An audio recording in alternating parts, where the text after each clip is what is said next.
Stories of social justice are back in Hindi cinema in a big way. Our mainstream films are once again, rather simplistically speaking, of good versus bad. The beaten down has given way to the beat down. This newer version of the angry young man is larger than life, always bigger than his enemies. This patriotic hero seeks to avenge his family and the nation's honor. The enemy can be current, historical, or even imaginary. And yes, all these films are made by men. In today's movie as well, there is a very angry and violent man at the center. His anger is directed now toward evil among his own kind. Women around him are allowed to claim some part of their destiny, but the man is there too. Bigger, louder, angrier, because he simply doesn't know how to stop. Let us take a closer look at one such film today. Suresh Triveni's Subedar, starring Anil Kapoor, Aditya Rawal and Radhika Madan in the lead roles, now streaming on Amazon Prime Video.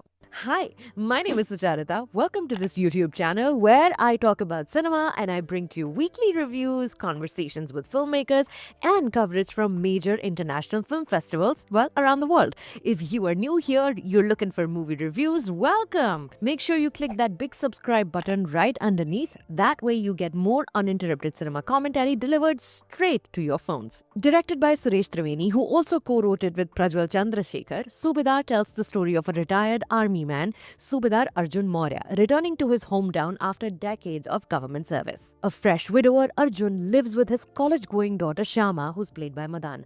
Aditya Rawal is the local sand mafia family's youngest son, Shashikant, who likes to go by Prince. Prince runs amok with his gang of goons in this small town, while half-brother Softy runs the business. His half-sister, the owner of the corrupt empire, is Babli Didi, played by Mona Singh, who lives a life of ease and luxury in prison, awaiting trial. She's calling the shots from within. All their paths cross now that Arjun is back in his hometown, where continued ineptitude and corruption bring him closer to the real face of the nation he has served willingly for many years. He begrudgingly acknowledges that his sacrifice to the nation is not very valued within this society and that capitalism is the new power structure he must now obey. सुधा देवी अपनी घरवाली है. Arjun's grief of losing his wife, portrayed in flashback sequences by Khushbu Sundar, absorbs this culture shock until, drunk on unchecked anarchy, Prince disrespects Arjun's dead wife. The fighter now emerges. 45 minutes into the film, Arjun has had enough and the title slate, Subedar, drops, signaling the point of no return in this hero's journey. Incidentally, this was also a trick editor Shiv Kumar V. Panikkar had deployed for Nikhil Bhatt's Kill 2 years ago. It is a handy tool, but it is way less effective here than it was earlier. You see, aside from the title drop, this film is also divided into chunks which aren't quite chapters, but yet they have confounding titles such as Birthday, Anniversary, Friend, Fear, Savdhan, Dhava. Are these supposed to tell us what event is taking place or what the hero is feeling? Or they're just little pockets to give the modern viewers his fragmented brain's constant starts and ends? I couldn't help but suspect Subedar had originally wanted to be a different film. Its DNA is that of a social drama that seemingly has been contoured now to highlight the heroism of the lead character instead. Right in the beginning of the film, two young boys lay in hot sand, they're looking up at airplanes flying overhead and they're both wondering how the rich people who can afford to fly, they go to the bathroom at such height. This thread of this extremely wide class divide is not pulled at again. Within the same sequence, we learn that the main antagonist's mine sells sand without following correct protocol, which is a negligence that has led to 15 kids dying in 1 year somehow, which is another major detail that lies forgotten. The grieving mother, whose child's death is the first inciting incident, remains a side note through most of the film. Triveni also touches upon rampant caste violence, digital voyeurism. He shows you a truck carrying women in pink sarees, which seems like the Gulabi gang, an all-women vigilante group. It's all within the first few minutes of the film. Gradually, these strands give way to a complicated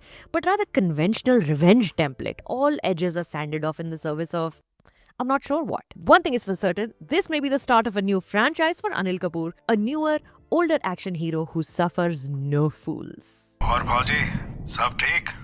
एकदम tip top.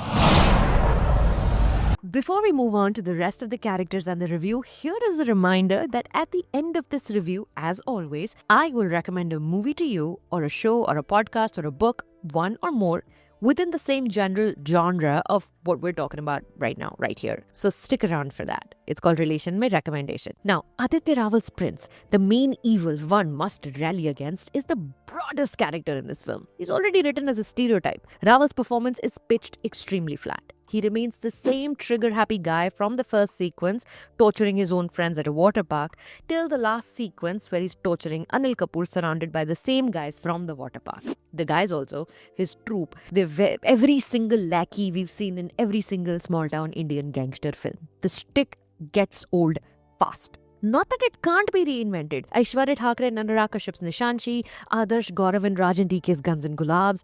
Both of these actors took what could have been a similar stereotype and they made it feel fresher. Aditya Rawal doesn't try. Radhika Madan's tan and bloodied face contorted in rage is a stirring image. However, her track runs so absurdly parallel to the film's main storyline that every time she does appear on screen, fighting men and her demons, she's always an afterthought. And before you're allowed to take in her performance or what the character means to the film, the focus shifts back to the brooding Subadar and how many men he's going to beat up that day, animal style, one after another.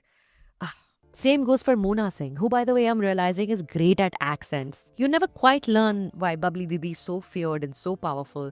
The source of her power remains a mystery. Her character as another gangster ki beti in Happy Patel had more to offer. By the final act of Subadar, my interest in the film had completely waned. I was mad at Arjun for putting his daughter in harm's way. I was upset at the pointless death of a major character. And I was perplexed thinking, why so much exposition-y dialogue is needed in the climax? If you're still explaining your characters and their motives using dialogue in the film's very last scene, what did we all just collectively watch?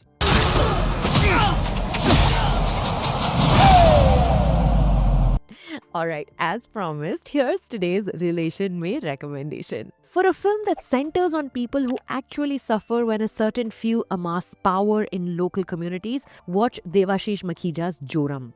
It stars Manoj Bajpayee, Smita Tambe, Mohammad Zishan Ayub. It premiered at Rotterdam. It won multiple awards and is now available to watch for free on the Zee Music Company YouTube channel. Yeah, straight up, free. If you're discovering the Kunkana Sen Sharma starrer Accused on Netflix right now and wondering why it's not a very good film, I try and explain that to you right here. Watch this video. And speaking of Manoj Bajpayee in Joram, have you seen this interview I did with him at the Berlin Film Festival? Here, right here. Once again, thank you to channel members whose names are on the screen right now for your support. Please consider becoming a paying member if you like this work, if you like this video, and if you'd like to see this work going. Because God knows things are hard right now. Do click that subscribe button under this video. My name is Sucharita. Thank you for stopping by.